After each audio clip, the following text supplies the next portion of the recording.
muna ma da wani hadisi wanda ke nuna muna falalar ƙoƙari na taimako da ainihin agazama marasa galihu.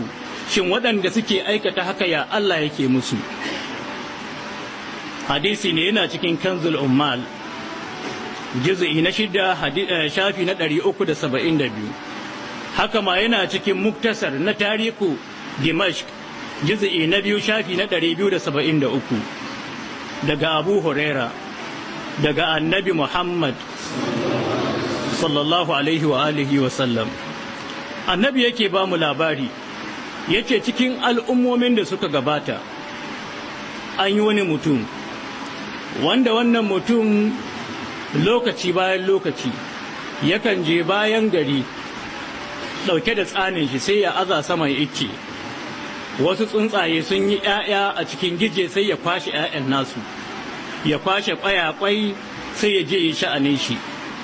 Waɗannan tsuntsayen abin ya ɓata musu rai, abin ya dame su, sai suka ɗaga fikafikansu haka suka roƙi Allah.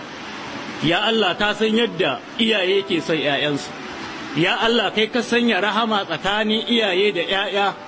Wannan mutum yakan zo muna a duk lokacin da muka nasa ƙwai, ya kwashe ƙwayayenmu, ya kwashe ‘ya'yanmu da muka ƙyanƙyashe.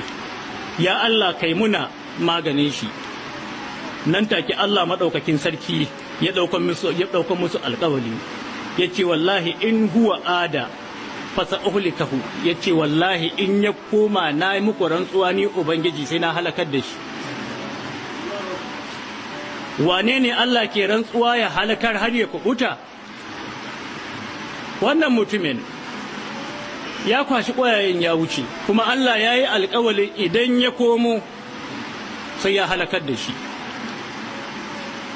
Lokacin komowar shi ko ya yi, mutumin nan ya kama hanya, yana ɗauke da abincin shi kuma yana ɗauke da tsani.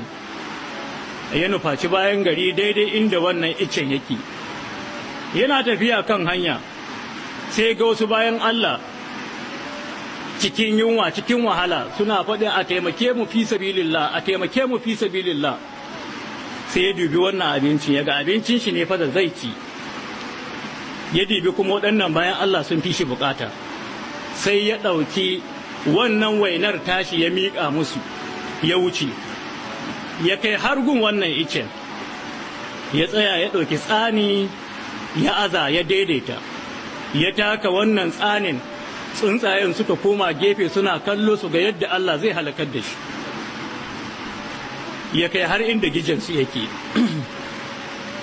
ya yamutsa gijen, ya bubbuɗe gijen, ya kwashi ƙwayaye da ‘ya'ya, ya sauko ya ɗauki tsanin shi ya wuce, Allah bai mishi komai ba. Shi na tsuntsayen nan suka kai kuka zuwa ga Allah, suka ce, ya Allah, ashe baka ce idan ya komo za ka halakar da shi ba? To gashi ya komo ya kwashe muna ƙwayaye, ya kwashe muna ‘ya'ya, ya Allah baka halakar da shi ba. Sai Allah maɗaukakin sarki ya ce musu, amma alimtu ma, ashe ba ku sani ba, an ni kad ahittu ala nafsi, cewa na yi rantsuwa na ɗauki alkawali a kan kaina cewa ba ne halakar da wani mutum wanda ya yi sadaka a cikin wani yini har sai wannan yinin ya ƙare. Don haka ni ba zan iya halakar da shi cikin wannan yinin ba.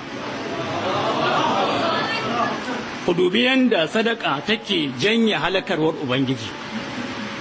Ku dubi yadda Allah maɗaukakin sarki ke alƙawali na halaka bawa, amma saboda sadaka wadda bawan nan ya yi, Allah maɗaukakin sarki ya ainihin ƙyale shi, ya ƙi halakar da shi. Akwai ma waɗanda Annabi Suleiman